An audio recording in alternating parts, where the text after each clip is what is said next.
Sir विपक्ष जैसे हर बार कह रहा है कि बजट नहीं है सर, उसके ऊपर क्या कहना चाहेंगे कि बजट की बात हर बार वो बीच में लेकर आते हैं। ऐसा है कि उनको जनता ने नकार दिया था। जनता से नकारने के बाद कुछ तो उन्होंने रोना है, तो वो अपना रो रहे हैं। हम अपना काम कर रहे हैं, विकास का काम, कल्याण का काम, गरीब की सेवा का काम। तो नॉन इश्यूज को वो उठा रहे हैं।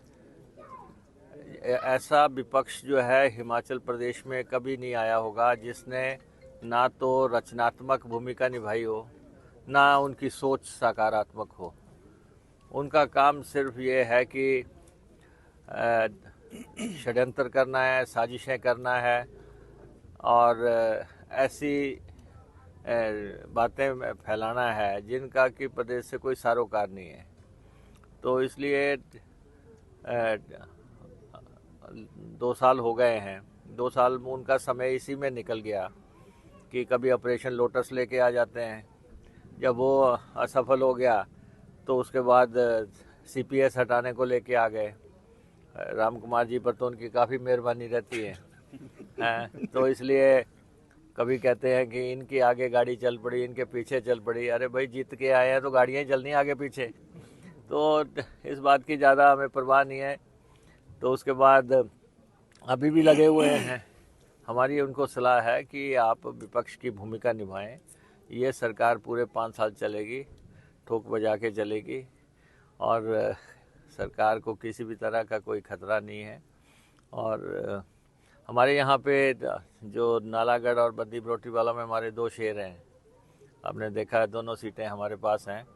और जब 3 साल के बाद यहाँ चुनाव होंगे तो फिर यहाँ पे कृष्णमय रिजल्ट आएंगे, क्योंकि हमारे जो दोनों एमएलए हैं वो ग्राउंड पे काम करने वाले लोग हैं, जनता से जुड़े हुए लोग हैं। सर एक इंडस्ट्री की मांग है सर कि एक्साइज का जो डिपार्टमेंट है सर वो सेंट्रल जोन में शिफ्ट कर दिया गया है सर परमाणु से। तो उनकी एक मांग है कि सर उसको जो है परमाणु में ही रखा जाए, क्योंकि इंडस्ट्रीज़ को काफ़ी दिक्कत परेशानी का सामना करना पड़ रहा है परमाणु, और अगर कोई चलान होता है तो उनको ऊना जाना पड़ रहा है। एक्चुअली मेरे साथ कोई कंसल्टेशन हुई नहीं है।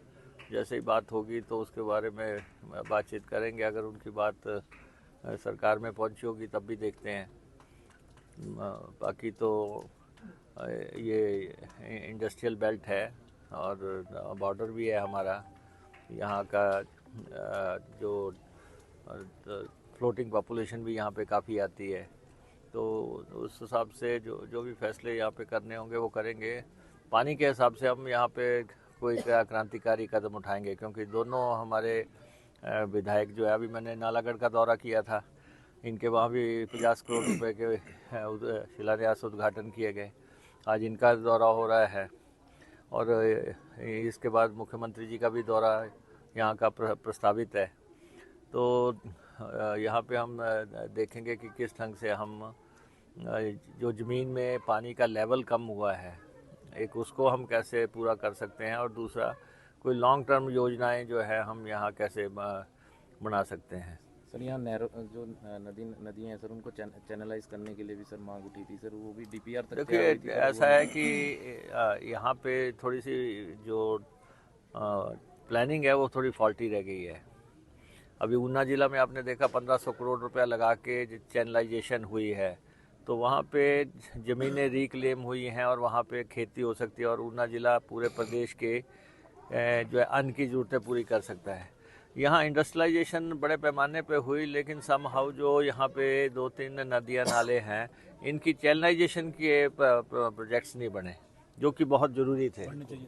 वो प्रोजेक्ट्स बहुत ज़रूरी थे। अभी भी अब हम हमारे साहिबान से डिस्कस करके ऑफिसर्स की टीम लेके हम देखेंगे कि क्या किया जा सकता है। एक तो नहरीकरण का प्रस्ताव कोई यहाँ नहीं बना, जो शुरुआत में बन सकता था जब बीबीएमबी से समझौते वगैरह हुए, वो भी नहीं हुआ। और दूसरा, यहाँ पे तटीकरण की बात भी नहीं हुई। हालांकि इंडस्ट्रियलाइजेशन बड़े पैमाने पे हुई है और यहाँ पे फार्मा का भी बहुत बड़ा हब है, दूसरी भी इंडस्ट्रीज़ हैं।